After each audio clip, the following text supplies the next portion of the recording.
تو ویدیوی امروز قرار با هم دیگه انگشترهای خمیری بسازیم.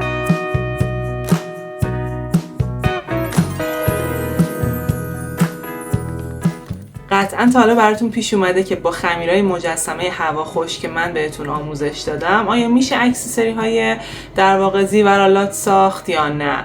امروز میخوام بهتون یاد بدم چجوری میتونین انگشترهای خمیری بسازین و حتی از طریقش کسب درآمد بکنین. سلام، من بهنازم، اینجا کانال بهوارته. اگه یادتون باشه تو جلسه های قبلی با همین خمیرهای هواخوش گردنبند و گوشواره ساخته بودیم. امروز قراره که بهتون یاد بدم چجوری با همون تکنیک میتونیم انگشترهای خمیری بسازیم. اگه دوست دارین یاد بگیرین که چجوری میتونین اینا رو بسازین و ازش کسب درآمد کنین، تا آخر ویدیو همراه هم باشین. متریال مورد نیاز امروز آب هست، خمیر هواخشک هست، این ابزارها هستش که خیلی کاربردی هستن. یه دونه اسفنج لازم دارین و یه دونه هم قالب در واقع استوانه‌ای میخواین که در واقع انگشترها رو بر اساس این قالب بسازینش. برای ساختن این کار من از خمیر مانگیو استفاده میکنم. این برندو من جلسات قبلی هم بهتون معرفی کردم، قابل قبوله، ولی خب اگر از برندهای دازن، کوهنور بتونین تهیه کنین یا داس خیلی بهتره. تو مرحله اول باید خمیرتون رو به اندازه کافی ورز بدین. اگر دیدین ترک میخوره یه کوچولو دستتون رو نمدار کنین تا بافتش یک دست بشه و هیچ ترکی روی کار نباشه. بعد باید با تکنیک اسلب، یعنی با فرم دادن بهش و پهن کردنش با استفاده از وردنه، یه برش در واقع باریک ایجاد بکنیم از نوارهای خیلی کوچیک که این نوارها رو در واقع به واسطه یه دونه قالبی که ما در نظر میگیریم به حالت حلقه درش بیاریم. حالا اون قالب چیه؟ قالب رو میتونین اول از انگشتتون یه سایز بگیرین، انگشتی که میخواین براش در واقع انگشتر بسازین. از انگشت خودتون باید یه سایزی بگیرین. اگر که بتونین فرمی شبیه به اون رو پیدا کنین، مثلا من از قلموهای قدیمی میخوام استفاده کنم، اینجوری کارتون خیلی راحت تر پیش میره تا اینکه بخواین روی دست خودتون کار کنین. پس ترجیحاً یه قالبی شبیه به اون پیدا بکنین، یه نوع مداد بزرگ یا یه دسته قلمویی که در واقع قطرش حداقل 1 سانتی و نیم باشه که بتونین دور اون حلقه انگشترتون رو درست کنین و بسازین. اینجا لبه 2 تا نواری که درست کردیم و به حالت حلقه می‌خوایم در بیاریم رو اول خراش باید بدین، یه کوچولو بهش آب بزنین و فیدش کنین، دقیقاً مثل نقاطی که تو جلسات قبلی متصل می‌کردیم به هم دیگه. اینم دقیقاً مثل همونه، هیچ فرقی نداره، باید فیدش کنین. یه نکته خیلی مهم داره و اون اینه که خمیرای مجسمه وقتی خشک میشن 1-2 تا سایز کوچیک میشن. برای وقتی می‌خواین انگشتر بسازین یه سایز بزرگتر بسازین که وقتی که خشک میشه و کوچیک میشه خیلی از انگشتتون کوچیک‌تر نباشه که بتونین استفاده کنین. پس یه سایز یا 2 سایز حداقل بزرگتر بسازین.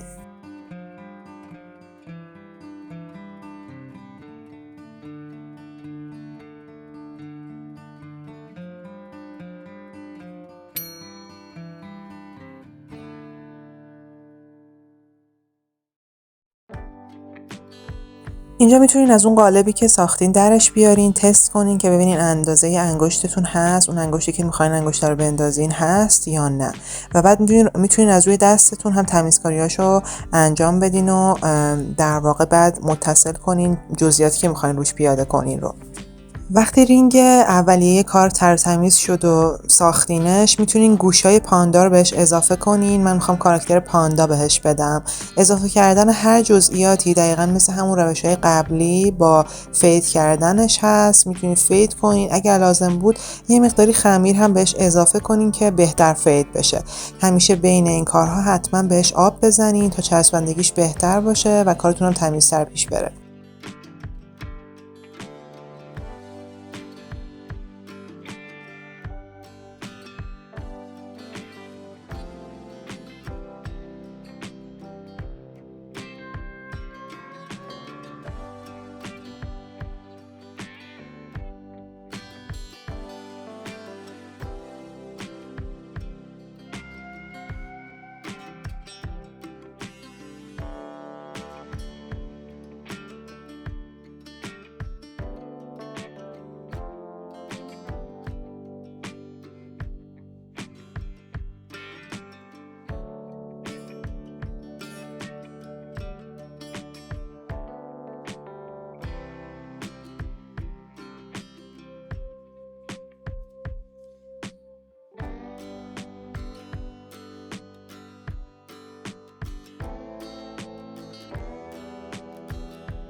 بعد از اتصالای نهایی شما با یک کم قلم مو و آب تمیزکاری های آخر کارتون رو انجام میدین و سطحش رو صاف میکنین. سعی کنین به همین فرم دایره‌ای بذارین خشک بشه و دفرمه نباشه که با فعالیت دفرمه خشک نشه. حالا میرم سراغ انگشتر بعدی. برای رینگ بعدی تصمیم گرفتم یه دونه توت فرنگی روش بذارم. دقیقاً مثل همون مراحل قبلی پیش میره. اتصالا و همه دیتیلش مثل همونه.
چون این کارهای کوچیکی هستن، بعد از نصف روز تقریبا خشک میشن. شما بعد سنباده بزنین. یه بار سنباده زبر میتونین بکشین و یه بار سنباده نرم تا سطحش صاف و یک دست بشه.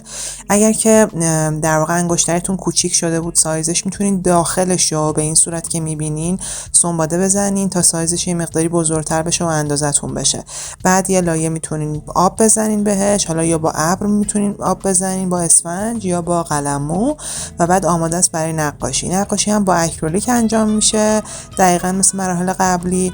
برای وارنیش هم میتونین وارنیش مات بزنین بهش، هم میتونین وارنیش براق بزنین. اگر نمیدونین از چه برند اکریلیک و وارنیشی باید استفاده کنین، لینک آموزشش رو توی بالا براتون گذاشتم، میتونین اون لینک رو ببینین.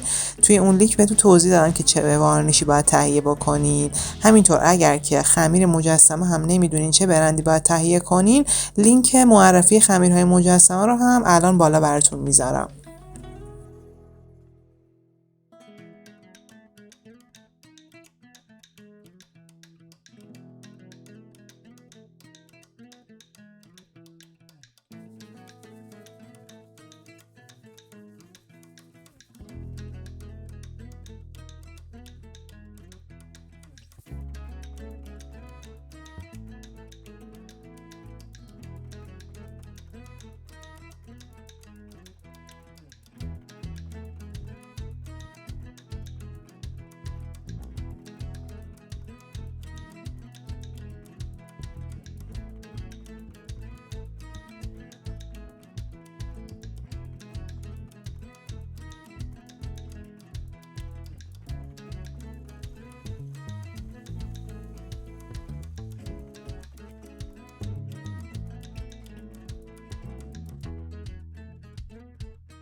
بعد از نقاشی شما باید وارنیش بزنین به کارتون. بعد از وارنیش کارتون براق میتونه باشه، میتونه مات هم باشه، بستگی به وارنیشی داره که انتخاب میکنین، ولی حتما باید بزنین که محافظت کنه از انگشترتون.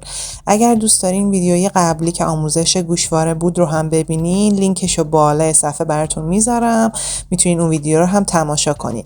یه نکته در مورد خمیرهای فیمو و در واقع خمیرهای پلیمری بهتون بگم که توی آخر ویدیو حتما اون هم گوش کنین.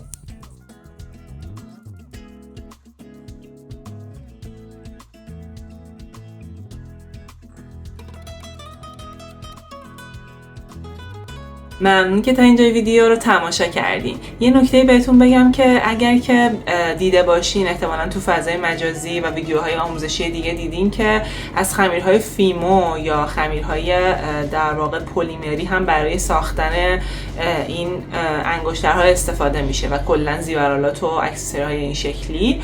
میتونین از اون خمیرها هم استفاده بکنین. اگه دیده باشین کوچیک هستن و تو حالت‌ها و فرمای رنگی رنگی فروخته میشن، یعنی سفید نیستن، رنگی هستن خودشون. احتمالاً دیدین و ابعاد کوچیک دارن. شما از اونم میتونین استفاده کنین. ولی خب من توی این جلسه چون کلا ما آموزشمون با خمیر مجسمه هست، به عنوان یه ایده دوست داشتم اینو هم بهتون در واقع معرفی کنم که شما میتونین وارد این فیلد هم بشین اگه علاقه داشته باشین و از این طریق هم میتونین به واسطه خمیر مجسمه وارد بازار کار بشین و کسب درآمد کنین. امیدوارم که مفید باشه براتون این ویدیو. مرسی که کانال رو سابسکرایب میکنین، از این ویدیو حمایت میکنین. لایک و کامنت شما قطعا انگیزه میشه برای ادامه دادن من، پس دریغ نکنین. فعلا خدافظ تا جلسه بعدی. بای بای.